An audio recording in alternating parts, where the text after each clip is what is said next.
ప్రసాద్ అన్న కనుక జబర్దస్త్కి రాకపోతే ఇండస్ట్రీకి రాకపోతే వేరే ఏం జాబ్లో సెటిల్ అయ్యేవారు? ఏమో చెప్పలేనమ్మా. అవును, అంటే మీకు ఇంకా వేరే దేని మీద ఇంట్రెస్ట్ ఉంటుండే అని? ఇంట్రెస్ట్ అంటే అరే లైఫ్లో ఇది చేస్తే బాగుంటుండే, ఈ పని చేసుకుంటే ఇంకా బాగుంటుండే అని ఎప్పుడన్నా అనిపించిందా, లేకపోతే ఇండస్ట్రీ లైఫే మంచిగా అనిపించిందా?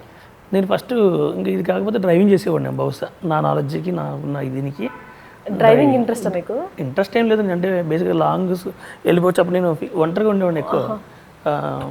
భీమవరంలో ఒక ఆయన ఉండేవాడు, మా గురువు గారు రెడ్డిపల్లి సత్యనారాయణని. ఆయన దగ్గర నేను చేశాను కొన్ని రోజులు. ఆయన ఏంటంటే మొత్తం ఈ ఏపీ తెలంగాణ మొత్తం ఎన్ని టెంపుల్స్ ఉన్నాయి అన్ని టెంపుల్స్ తిరిగేసాడు ఆయన. ఆయన వల్ల నాకు ఇక్కడ ఇవి ఉన్నాయి ఇక్కడ ఇవి ఉన్నాయని తెలిసింది. ఆయన వల్ల నేను చాలా నేర్చుకున్నాను. అండ్ ఒకవేళ ఇది ఆర్టిస్ట్ అవ్వకపోయి ఉంటే కనుక అది అయ్యి ఉండేవాడిని, లేదంటే వ్యవసాయం చేసుకునేవాడిని. వ్యవసాయం కూడా మీకు చాలా ఇంట్రెస్ట్ ఏమో కదా? ఇంట్రెస్ట్ ఏం లేదు, అది చేస్తాను.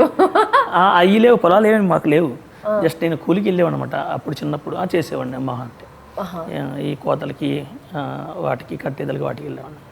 ఇప్పుడు మీ లైఫ్లో ఒక పెద్ద ఇన్సిడెంట్ నుంచి బయటపడినారు అంటే నిజంగా అందరూ ఎట్లా ఎదురు చూసిందంటే ప్రసాద్ అన్నకి ఎప్పుడు ఆపరేషన్ అవుతుంది అని చెప్పేసి చాలామంది వెయిట్ చేసిండ్రు. దాంట్లో నేను కూడా ఒకదాన్ని అనుకో.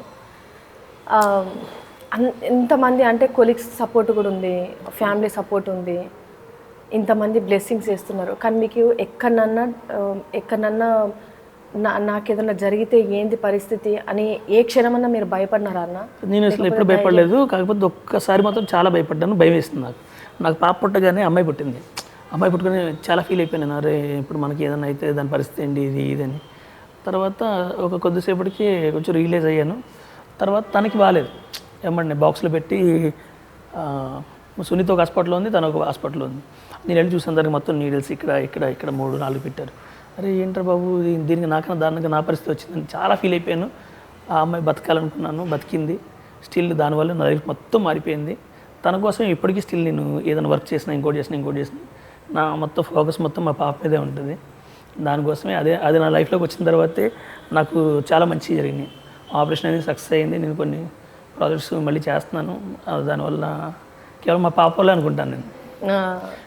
మహాలక్ష్మి వచ్చింది. ఇంటికి వెళ్ళగానే ఒక పాజిటివ్ వైబ్స్ వస్తుంది అని చూడగానే డాడీ ఇది ఏమో తప్పు చేస్తే సారీ అని 10 సార్లు చెప్పి చాలా షార్ప్ ఉంటుంది అండ్ యాక్టివ్గా ఉంటుంది. గెన్స్ గురించి చెప్పండి అన్న, ఎందుకు వాడిని అంతగానం కొడుతుంటారంట, వాడిని గిచ్చుతుంటారంట? కొట్టడం కాదు, ఫ్రెండ్లీగా ఉంటాను, ఆడుతాను నేను. నాతో చాలా క్లోజ్గా ఉంటాడు. వాడికి ఫ్రెండ్స్ ఎక్కువ లేరు, 2-3 ఉన్నారేమో, 2 కూడా లేరు. జస్ట్ నేను ఒకడిని, వాళ్ళ చెల్లి, ఇంకో అబ్బాయి ఎవరు జస్ట్ ఈ మధ్యలో పరిచయం అయ్యాడు అబ్బాయి. అమ్మ గర్ల్స్ ఎవరు లేరు వాడికి? ఫ్రెండ్స్ ఒక అమ్మాయి ఉండే స్కూల్లో, ఆ అమ్మాయి పేరు ఏదో ఉంది, ఒక అమ్మాయి ఉండే, నేను, కొంతమంది ఎక్కువ మంది ఉండరు, మింగిలేవాడు. నేను ఎంత సిగ్గు అంటే వాడికి, అబ్బబ్బబ్బబ్బా. కేవలం ఇప్పుడు వాడి కోసం నేను అపార్ట్మెంట్కి వచ్చేసాను. ఎందుకంటే మింగిల్ అవ్వట్లేదు ఎవరితో.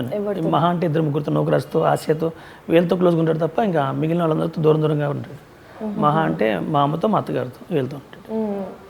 ఇప్పుడు కొంచెం ఇంకా మనకు గేటెడ్ కమ్యూనిటీకి వచ్చిండ్రు కాబట్టి వాళ్ళ కోసం వచ్చాను, జస్ట్ కేవలం వాళ్ళ కోసం.